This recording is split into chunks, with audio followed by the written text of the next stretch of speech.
മഹാകേരളം ചാനലിലേക്ക് എല്ലാവർക്കും സ്വാഗതം. ഈ ചാനൽ നിങ്ങൾ ഇതുവരെ സബ്സ്ക്രൈബ് ചെയ്തിട്ടില്ലെങ്കിൽ സബ്സ്ക്രൈബ് ചെയ്യാൻ അഭ്യർത്ഥിക്കുന്നു. ഒപ്പം അടുത്തുള്ള ബെല്ലൈക്കനും ക്ലിക്ക് ചെയ്യുക. അപ്പോൾ എൻ്റെ പുതിയ വീഡിയോയുടെ നോട്ടിഫിക്കേഷൻസ് നിങ്ങൾക്ക് ലഭിക്കുന്നതായിരിക്കും. ഇന്നത്തെ എൻ്റെ ഈ വീഡിയോ കുംഭം രാശിക്കാരെ സംബന്ധിച്ചിടത്തോളം വളരെ പ്രധാനപ്പെട്ട ഒന്നാണ്. വർഷം 2025 മാർച്ച് 29 ശനി കുംഭം രാശിയിൽ നിന്നും മീനത്തിലേക്ക് രാശി മാറിയിരിക്കുകയാണ്. 2027 ജൂൺ 2 വരെ ശനി മീനത്തിൽ നിൽക്കുന്നതും അതിനുശേഷം മേടത്തിലേക്ക് പ്രവേശിക്കുന്നതുമായിരിക്കും. ഇതിനിടയ്ക്ക് 2025 ജൂലൈ 13 മുതൽ നവംബർ 28 വരെ ശനി വക്രഗതിയിൽ, അതായത് റീട്രോഗ്രേഡ് ആയിട്ടായിരിക്കും സഞ്ചരിക്കുന്നത്. ഇതിനെക്കുറിച്ചുള്ള വിശദമായ വീഡിയോ ഞാൻ പിന്നീട് പബ്ലിഷ് ചെയ്യുന്നതായിരിക്കും. ശനിയുടെ ഈ രാശിമാറ്റം കുംഭം രാശിക്കാരിൽ എന്തൊക്കെ പ്രഭാവങ്ങൾ ചെലുത്തും എന്നതിനെക്കുറിച്ചാണ് ഇവിടെ ഞാൻ വിവരിക്കുന്നത്. ഞാനിവിടെ പറയുന്ന കാര്യങ്ങൾ ചന്ദ്രഗണനയെ അടിസ്ഥാനമാക്കിയുള്ള പൊതുഫലങ്ങളാണ്. നിങ്ങളുടെ ജാതകത്തിലെ ഗ്രഹനില, ഇപ്പോഴത്തെ മഹാദശ, അപഹാരം എന്നിവയിൽ വരുന്ന വ്യത്യാസങ്ങൾ അനുസരിച്ച് ഫലങ്ങളിൽ ചില്ലറ ഏറ്റക്കുറച്ചിലുകൾ വരുവാൻ സാധ്യതകളുണ്ട്. ശനി നിങ്ങളുടെ രാശ്യാധിപനാണ്. അതോടൊപ്പം 12ാം ഭാവത്തിൻ്റെയും അധിപനാണ്. രാശി മാറിയിരിക്കുന്നത് നിങ്ങളുടെ 2ാം ഭാവത്തിലേക്കാണ്. ഈ സമയത്ത് നിങ്ങൾ 7.5 ശനിയുടെ 3ാം ചരണത്തിലേക്ക് പ്രവേശിച്ചിരിക്കുകയാണ്. ശനി 2ാം ഭാവത്തിൽ നിൽക്കുന്ന സമയത്ത് നിങ്ങളുടെ സാമ്പത്തിക സ്ഥിതികൾ നല്ലതാകുന്നതായിരിക്കും. പൈസ സേവ് ചെയ്യാൻ സാധിക്കുന്നതാണ്.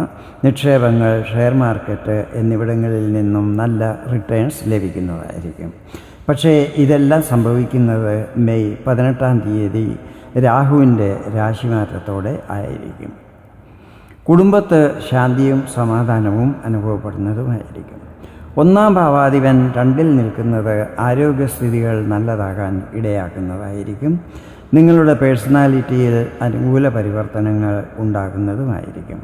12ാം ഭാവാധിപൻ 2ൽ നിൽക്കുന്നത് ചിലവുകളിൽ കൺട്രോൾ ചെയ്യുവാൻ സഹായിക്കുന്നതുമായിരിക്കും. ഈ സമയത്ത് വിദേശ സംബന്ധമായ കാര്യങ്ങളിൽ വന്നുകൊണ്ടിരുന്ന തടസ്സങ്ങൾ മാറിക്കിട്ടുന്നതായിരിക്കും. വിദേശത്ത് ജോലി ചെയ്യുന്നവർക്ക് സാമ്പത്തികപരമായി പല നേട്ടങ്ങളും ഉണ്ടാകുന്നതായിരിക്കും. ഇനി ശനിയുടെ ദൃഷ്ടിഫലങ്ങളെക്കുറിച്ചാണ് വിവരിക്കുന്നത്. ശനിയുടെ 3ാം ദൃഷ്ടി നിങ്ങളുടെ 4ാം ഭാവത്തിലാണ് പതിക്കുന്നത്.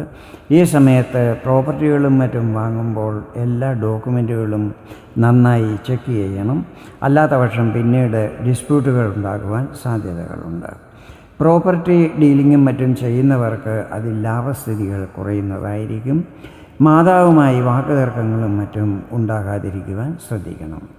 ശനിയുടെ 7ാം ദൃഷ്ടി 8ാം ഭാവത്തിലാണ് പതിക്കുന്നത്. ഇത് അപ്രതീക്ഷിത ധനാഗമനം ഉണ്ടാകുവാൻ ഇടയാക്കും.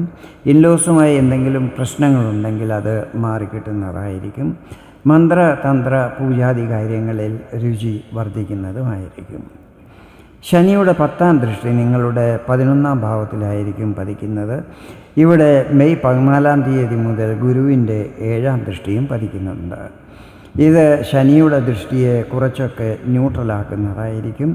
ഈ സമയത്ത് ബിസിനസ്സിൽ ലാഭസ്ഥിതികൾ നല്ലതാകുന്നതായിരിക്കും.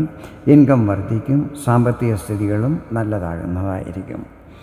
ജീവിതത്തിൽ ചില അനുകൂല പരിവർത്തനങ്ങൾ ഈ സമയത്ത് കാണുവാൻ സാധിക്കുന്നതായിരിക്കും.